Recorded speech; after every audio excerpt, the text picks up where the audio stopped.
Assalomu alaykum. Moliyaviy hisobga kirish kursiga xush kelibsiz. Bugun biz siz bilan birinchi mavzu moliyaviy hisob va moliyaviy hisobot xususida gaplashamiz. Suhbatimiz davomida biz siz bilan moliyaviy hisob va moliyaviy hisobotning o'zaro bog'liqligi va moliyaviy hisob jarayoni natijasi nima bo'lishi xususida suhbatlashamiz. Dastavval mavzuimizni moliyaviy hisob ta'rifini keltirishdan boshlasak. Moliyaviy hisob bu tashkilotning resurslari, majburiyatlari va kapitalga oid axborotni uning mavjud va istiqboldagi sarmoyadorlari uchun yig'ish, qayd etish va umumlashtirish tizimidir. Boshqacha aytganda, moliyaviy hisob jarayonida qandaydir axborot yig'iladi, qayerdadir qayd etiladi va umumlashtirib taqdim etiladi. Bu tashkilotning resurslari, majburiyatlari va kapitalga oid axborotdir. Resurslar, majburiyatlar, kapital degan tushunchalarni qo'llayapmiz. Bular xususida albatta alohida to'xtalamiz. Bugun esa aynan kapital xususida gaplashamiz. Moliyaviy hisob mavjud va istiqboldagi sarmoyadorlarga mo'ljallangan bo'ladi. Kim u? Mavjud va istiqboldagi sarmoyadorlar. Dastavval bu eng avvalo biznesning mulkdori, uning egasi. Biznesning egasi biznesga pul kiritadi. Tijoriy maqsadda albatta. Shu kiritilgan pullarni biznes ishlatib, unga ko'proq pul ishlab topishi uchun. Moliyaviy hisob tijorat tashkilotlari uchun yuritiladi. Albatta, notijorat tashkilotlari ham o'zlarida moliyaviy hisobni qo'llasa bo'ladi. Xo'p, mulkdor biznesga pul kiritadi dedik. Evaziga ko'proq pul ishlab topish uchun. Biz o'zimiz bankka hisob raqam ochib, depozitga pul qo'yishimiz mumkin-ku. Bunda bank ham bizga qo'shimcha pul to'lab beradi, foizlar ko'rinishida. Nima farqi bor? Biz bankka depozitga pul qo'yganimizda go'yoki pullarimizni bir hamyonimizdan boshqasiga o'tkazgandek bo'lamiz. Va ehtiyoj tug'ilganda, misol uchun bizga uyimizga qanaqadir bir jihoz kerak bo'lib qolganda, bu pullardan foydalanib bemalol shu jihozni sotib olamiz.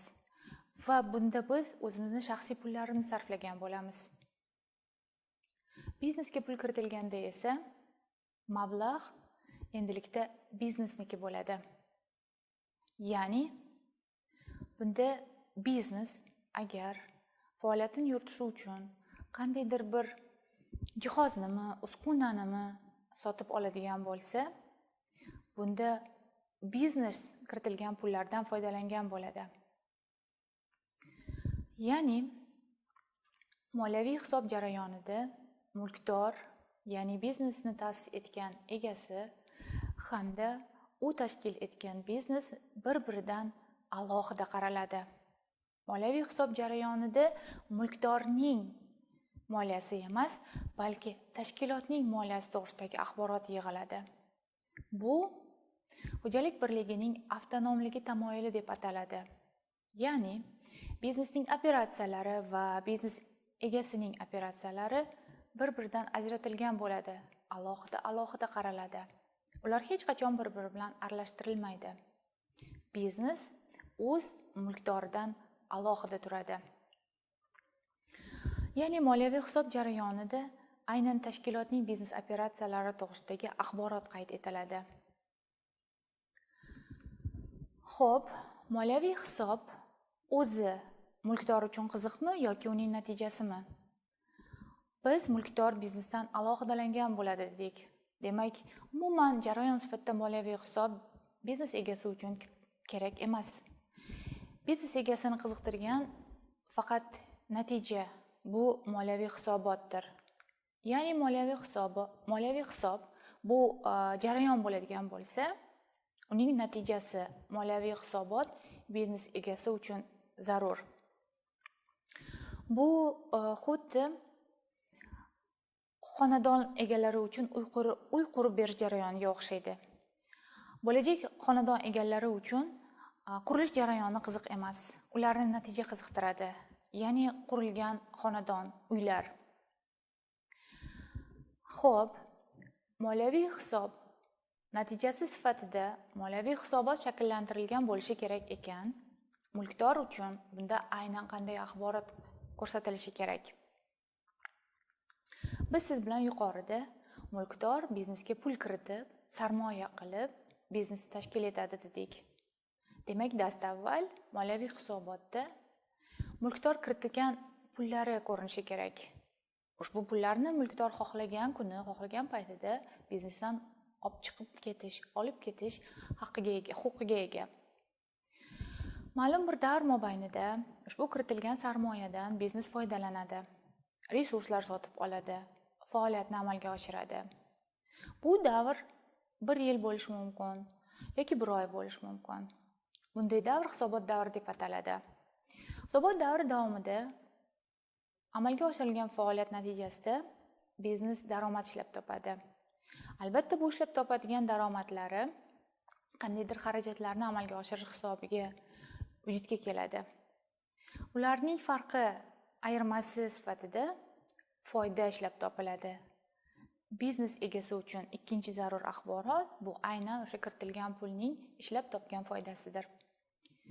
Ya'ni biznes nimani ishlab topdi mulkdor uchun? Moliya tilida kiritilgan pul kapital deb ataladi. Ishlab topilgan kapital esa foyda deyiladi. Ya'ni misol uchun deylik, biznes egasi yilning boshida biznesni ta'sis etdi va birinchi navbatda moliyaviy hisobot biznes egasi uchun yil boshida kiritilgan pulni ko'rsatish kerak. Yil mobaynida biznes ishlab foydani jamg'ardi. Aynan mana shu foyda bu ham biznes egasiga tegishli mablag'. Ya'ni yil mobaynida ishlab topilgan foydani ham biznes egasi olib ketadi. Yil davomida ishlab topilgan foydaga yil boshida kiritilgan kapitalni qo'shadigan bo'lsak, biz yil oxirida ko'paygan kapital natijaga ega bo'lamiz. Yil oxirida yig'ilgan pul mablag'i bu ham mulkdorga tegishli mablag'. U istalgan kunida, istalgan paytida buni biznesdan olib chiqib ketishi mumkin. Mana shu yig'indi, ya'ni kapital va foydaning yig'indisi biznesning asosiy tenglamasi deb ataladi. Shuni ham aytib o'tishimiz kerakki, biznes faoliyat ko'rsatib turib, foyda emas, balki zararga ishlashi mumkin va bunda yil boshida kiritilgan kapital yil mobaynida ishlab topilgan zarar hisobiga yil oxirida kamayadi. Mavzumiz yakunida yana bir bor moliyaviy hisobning ta'rifini keltiramiz. Moliyaviy hisob bu tashkilotning resurslari, majburiyatlari va kapitali haqidagi axborotni uning mavjud va istiqboldagi sarmoyadorlari uchun yig'ish, qayd etish va umumlashtirish tizimi. Biz bugun siz bilan kapital xususida to'xtaldik. Keyingi mavzularda resurslar, majburiyatlar, bular nimalar? Shular xususida so'z yuritamiz.